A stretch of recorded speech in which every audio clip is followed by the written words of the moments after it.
तो पार्ट 9 में स्वागत है वेक्टर अलजेब्रा के।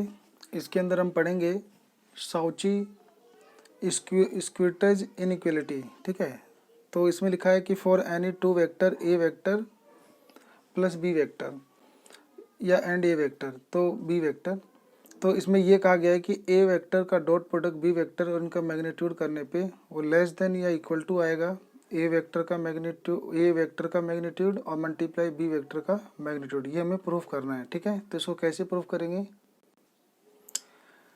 तो पहली तो शर्त है कि ए वेक्टर का मैग्नीट्यूड जीरो नहीं होगा, बी वेक्टर का भी मैग्नीट्यूड जीरो नहीं होगा। तो ए वेक्टर डॉट बी वेक्टर में हमने फार्मूला पढ़ा था कि A vector dot B vector किसके बराबर होता है? तो ए वेक्टर डॉट बी वेक्टर बराबर होता है ए वेक्टर का मैग्नीट्यूड बी वेक्टर का मैग्नीट्यूड मल्टीप्लाई कोस थीटा।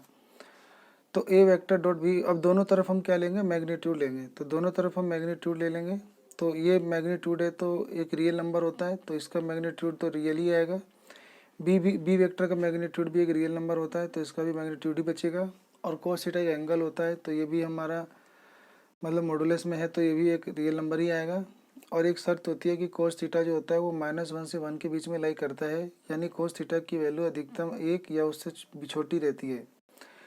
अब हम क्या करेंगे कि ये जो ए का मैग्नीट्यूड बी का मैग्नीट्यूड है इसे डिवाइड में भेज देंगे, तो ये डिवाइड में आ जाएगा, बराबर हो जाएगा कोस थीटा और less than equal to 1।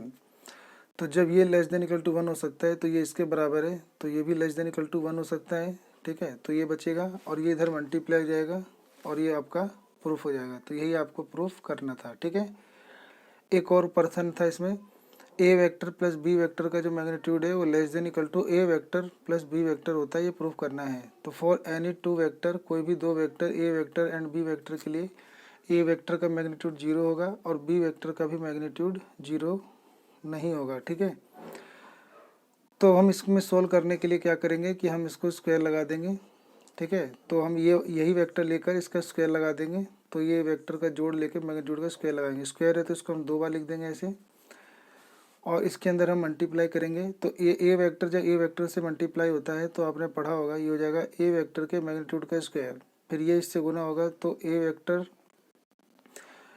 Dot B vector, और फिर बी से गुना होगा तो कोमोटेटिव होता है ना, B vector dot A vector commutative होता है, तो ये भी ए वेक्टर बी वेक्टर आएगा और दोनों को जोड़ेंगे तो टू हो जाएगा जुड़ के, तो 2 ए वेक्टर डॉट बी वेक्टर, और बी वेक्टर से मल्टीप्लाई होगा तो बी वेक्टर के मैग्नीट्यूड का स्क्वायर हो जाएगा। ठीक है, और हम जानते हैं कि जो x होगा वो लेस देन इक्वल टू, मतलब मैग्नीट्यूड यानी कोई भी x है उसका जो मैग्नीट्यूड है वो उसके बराबर या मैग्नीट्यूड उससे बड़ा आएगा, तो हम यहाँ पर ऐसे लेस देन इक्वल टू ये ले लेंगे। अब हम क्या करेंगे, इसका मैग्नीट्यूड करेंगे।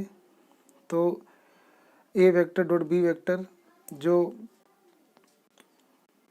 ए वेक्टर और डॉट बी वेक्टर है इसकी जगह हम ले सकते हैं ए वेक्टर डॉट बी वेक्टर का मैग्नीट्यूड। तो अगर हम दोनों तरफ मैग्नीट्यूड लें तो ये हो जाएगा ए वेक्टर का मैग्नीट्यूड प्लस 2, इसकी जगह पे हमें ये पुट करना होगा कि A vector dot B vector का मैग्नीट्यूड। देखो इस फॉर्मूले से रखा है कि कोई भी एक्स है वो अपने मैग्नीट्यूड से लेस देन इक्वल टू होता है, तो यहाँ पर भी हम ऐसे ही रखेंगे।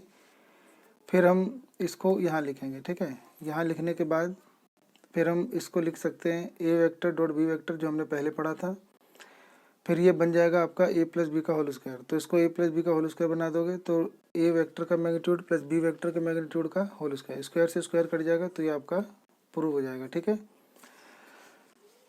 एक चीज़ और ध्यान रखेंगे कि जब ये आंसर रिजल्ट होता है तो ए वेक्टर और बी वेक्टर जो होते हैं वो कोलिनियर होते हैं। ठीक है।